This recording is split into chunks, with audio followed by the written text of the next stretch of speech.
আসসালামু আলাইকুম বন্ধুরা। বন্ধুরা, আজকে আমরা যে ঘটনাটি আপনাদেরকে বলতে চলেছি সেই ঘটনাটি শোনার পর আপনাদের অন্তরাত্মাকে জাগিয়ে তুলবে। এজন্য অনুরোধ, ঘটনাটি একেবারে শেষ পর্যন্ত দেখবেন। বন্ধুরা, নাসির নামে একজন ব্যক্তির ঘটনা। আসুন তার কাছ থেকেই শুনে নেই। আমার বিয়ের শুধু মাত্র 3 মাস হয়েছিল এবং ইতিমধ্যে আমি আমার স্ত্রীর মৃত্যুর খবর পেলাম। আমি তো কখনো চিন্তাও করতে পারিনি যে আমাকে এত ভালোবাসা দেওয়া আমার স্ত্রী, যার সাথে আমি এখন পর্যন্ত ভালোভাবে আমার ভালোবাসা প্রকাশ করতে পারিনি, সেই দুনিয়া থেকে এত দ্রুত চলে যাবে। আমি তার ভালোবাসা পূর্ণ করার জন্য কোনো প্রকার কোনো কমতি রাখিনি। সে যেমনটা চেয়েছিল আমি তেমনটাই করেছিলাম। তবে আমার স্ত্রী আমাকে ছেড়ে চলে যায়। তবে আমার স্ত্রীর মৃত্যুর পরে আসল ঘটনা শুরু হয়, যেটি না শুধু আমাকে ভেঙে দিয়েছিল, বরং আমার মানুষের সাথে সম্পর্কগুলোকে ভালোভাবে দেখিয়ে দিয়েছিল।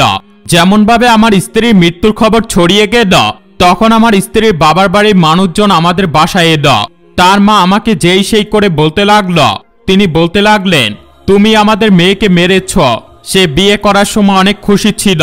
সে তো আমাদেরকে বলেছিল যে যখন আমার এই ঘরে বিয়ে হয়েছে, তো এখন এই ঘর থেকে আমার জানাজা বের হবে।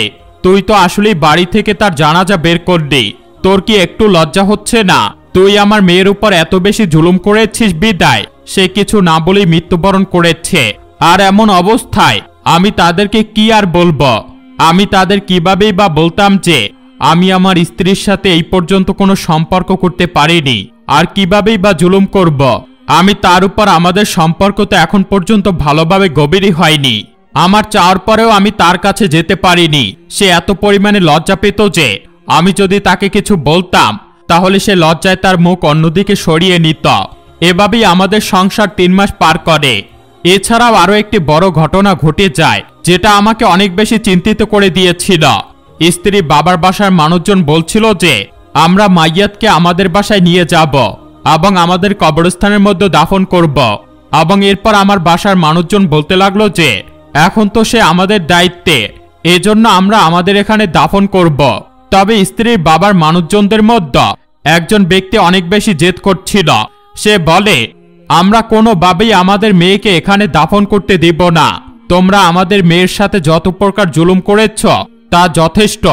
এখন আমরা একে মৃত্যুর পর এখানে ছেড়ে দিতে পারবো না। এরপর কোনো না কোনোভাবে তারা মাইয়াতকে এখান থেকে বের করে নেয় এবং তারা আমার স্ত্রীকে তাদের বাসায় নিয়ে যায়। আমি সে সময় অনেক বেশি চিন্তিত ছিলাম। তবে আমার তার সাথে সম্পর্ক খতম হয়নি, তাই আমিও তার সাথে চলে গেলাম। আমি আমার স্ত্রীকে দাফন করার সময় অনেক বেশি চিন্তিত ছিলাম। আমি যখন তাকে কবরের মধ্যে নামাই তখন আমার শরীর কাঁপছিল এবং আমার নিজের মৃত্যুর কথা মনে পড়ছিল। মন চাচ্ছিল যে স্ত্রীর সাথে আমিও এই দুনিয়া থেকে চলে যাই। তবে আমি এমনটা করতে পারবো না। তখনই কেউ যেন আমাকে পেছন থেকে ধাক্কা দিল। আমি যখন পেছনে ঘুরে তাকালাম তখন দেখলাম সেই মানুষটি আমাকে ধাক্কা দিল যে আমার স্ত্রীর মাইয়াতকে এখানে নিয়ে আসার জন্য অনেক বেশি জেদ করেছিল। সে আমাকে বলতে লাগলো, আরে ভাই, এখন কি তুমি এই কবরের মধ্যে শুয়ে পড়বে? বের হও এখান থেকে। তাকে দেখে তার আন্দাজ আমাকে একটু আজব এবং ঘৃণার মতো মনে হলো। এরপর আমি কবর থেকে পেছনে সরে গেলাম। এরপর দ্রুত করে তার কবরে মাটি দিয়ে দাফন করা হলো এবং সব কাজ সম্পূর্ণ করা হলো। এরপর সেই ব্যক্তি বলতে লাগলো, এখন এখানে অমুসলিমদের মতো তামাশা করবেন না, সকলেই নিজেদের বাসায় চলে যান। আর মিয়া, তুমি তোমার স্ত্রীর শোক পালন করতে করতে কি এই দুনিয়া থেকে উঠে যাবে নাকি? যাও, নিজের বাসায় চলে যাও এবং নিজের মাকে সময় দাও। আমি সেই ব্যক্তিটির এমন কথা শুনে অনেক বেশি চিন্তিত ছিলাম। তবে আমি কি আর করতাম? সে সময় এমন ছিল যে আমি কিছু করতে পারছিলাম না। এরপর আমি চুপচাপ করে আমার বাসায় চলে এলাম। বাসায় আসার পর আমার মন অনেক নাজেহাল অবস্থায় কান্না করছিল। তখন আমি আমার এক বন্ধুকে কল করার জন্য পকেট থেকে যখন মোবাইল ফোন বের করতে গেলাম তখন দেখলাম যে আমার ফোন তো আমার পকেটের মধ্যে নেই। এটি দেখার পর আমার পায়ের নিচ থেকে জমিন সরে গেল। আমি অনেক চিন্তিত হয়ে পড়লাম। এরপর চিন্তা করলাম যে হয়তোবা মোবাইলটি আমি রাস্তার মধ্যে কোথাও ফেলে এসেছি। তখন আমার খেয়ালে আসলো যে কবরস্থান থেকে আসার সময় আমার পকেটে কিছু হালকা ছিল। আমি সে সময় কি করব কিছুই বুঝতে পারছিলাম না। তবে আমি আমার মোবাইল ফোন কবরস্থানে কোথাও রেখেছিলাম। এরপর আমি বাসা থেকে বের হলাম এবং মোবাইল ছাড়া জীবন অডল মনে হচ্ছিল। এরপর আমি দ্রুত সেই কবরস্থানে পৌঁছাই যেখানে আমার স্ত্রীকে দাফন করা হয়েছিল।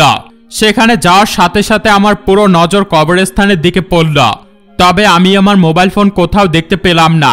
আমি এদিক সেদিকে তাকাতে লাগলাম, তখনই একজন বৃদ্ধ ব্যক্তি আমার দিকে আসলো এবং বলল, কি খুঁজছ? মনে হচ্ছিল যে সেই বৃদ্ধ মানুষটি এই কবরস্থানে দেখাশোনা করত। আমি বললাম, চাচা, আমি আমার মোবাইল ফোন এখানে ভুলে রেখে চলে গিয়েছিলাম, সেটাই খুঁজছি। এরপর চাচা জিজ্ঞেস করল, তুমি আবার তোমার মোবাইল ফোন কবরের মধ্যে রেখে দাওনি তো? এরপর আমি বললাম, হ্যাঁ, এটাও হতে পারে।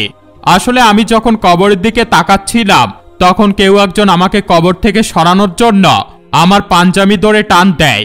মনে হয় যে সে সময় আমার মোবাইল ফোন নিচে পড়ে গিয়েছে। এরপর আমি একটু চিন্তিত হয়ে চিন্তা করতে লাগলাম যে তাহলে কি আমার ফোন কবরের মধ্যে পড়ে গিয়েছে। মনে হচ্ছে যে এখন আমাকে কবর খনন করতে হবে। তখন লোকটি বলল, এটা কেমন কথা বলছো? সেই ব্যক্তিটি এই কথা বলে তার কান বন্ধ করে রাখল।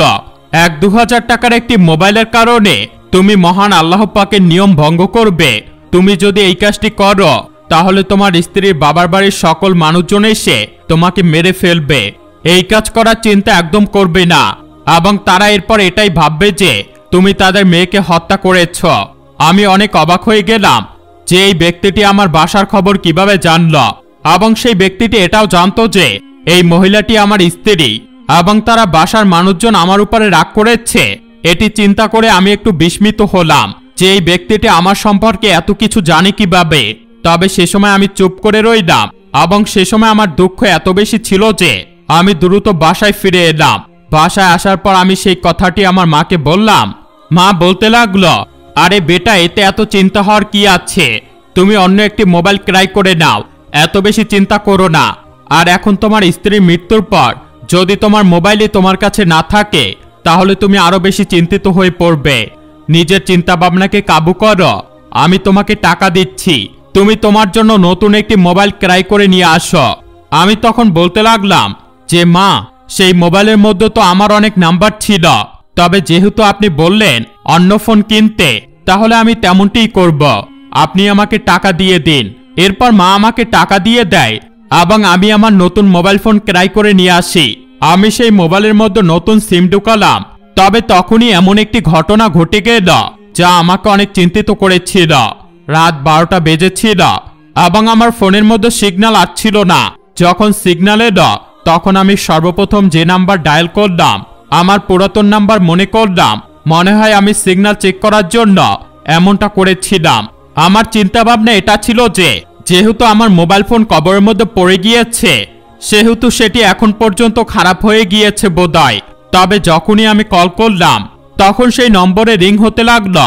এটা দেখার পর আমার দেহ শিহরিত হয়ে গেল এবং আমার ভয় হতে লাগলো। আমার মোবাইল কবরের মধ্যে রয়েছে এবং তা আবার রিংও হচ্ছে। তবে এরপর যা হলো তা আমাকে অবাক করে দিল।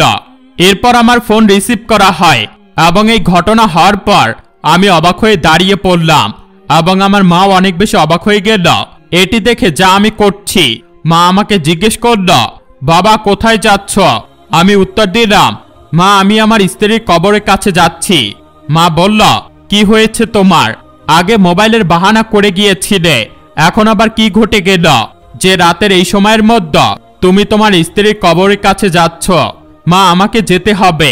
এই বলে আমি বাসা থেকে বের হয়ে গেলাম। আমি জানতাম না যে আমার মা আমার জন্য কতটা চিন্তিত ছিল। ওই সময় আমার মনের মধ্যে শুধু একটি চিন্তাই কাজ করছিল, তা ছিল আমার স্ত্রীর চিন্তা।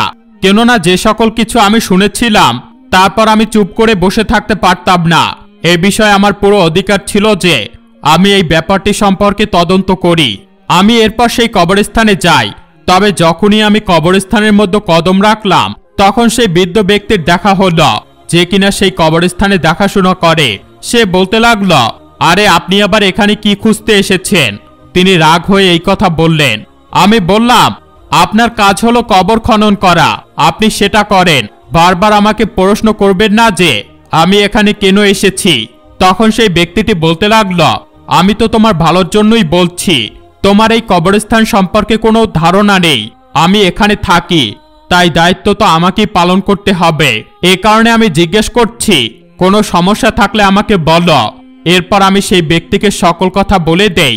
এ কথা শোনার পর তার চেহারাতে একটি রং এলো, আবার একটি রং চলে গেল, আর বলল, এই ব্যাপারে আমি কিছুই জানি না, তবে একটি কথা অবশ্যই বলবো, এ সম্পর্ক তোমার স্ত্রীর সাথে রয়েছে, তোমার স্ত্রীর কবরের সাথে নয়। এবং তুমি এই সম্পর্কে তোমার স্ত্রীর বাসার মানুষকে বলো এবং খোঁজ লাগাও, তাহলে তুমি নিজেই বুঝতে পারবে। আমি কিছু বললে তা ক্ষতি হয়ে যাবে, এবং এ কারণে আমি নিজেকে গুনাহগার করতে চাই না। তুমি নিজে গিয়ে খোঁজ লাগাও। আমি বুঝে গেলাম যে সে আমাকে কিছুই বলতে চাচ্ছে না। মনে হয় সে আমার স্ত্রীর বাবার বাসার মানুষের কাছ থেকে অর্থ নিয়েছে, এটি না বলার জন্য, অথবা অন্য কোনো কারণ হতে পারে। এরপর আমি আমার শ্বশুর বাড়িতে গেলাম। সেখানে দেখলাম যে সকলেই একটি রুমে বসে আমার এবং আমার স্ত্রীর সম্পর্কে কথা বলছে। আমি সেখানে গেলে আমার শাশুড়ি আমাকে বলে, কেন এসেছো বাবা? তখন আমি ওনাকে বললাম যে একটি সমস্যা হয়েছে। এটি বলতেই তিনি বলতে লাগলেন, আমাদেরও একটি সমস্যা হয়ে গিয়েছে, আমরা আমাদের ভাগিনাকে খুঁজে পাচ্ছি না, তাকে খুঁজতে একটু সাহায্য করো। এরপর আমি সকল কিছু ভুলে সেই ভাগিনার টেনশন নিয়ে নিলাম।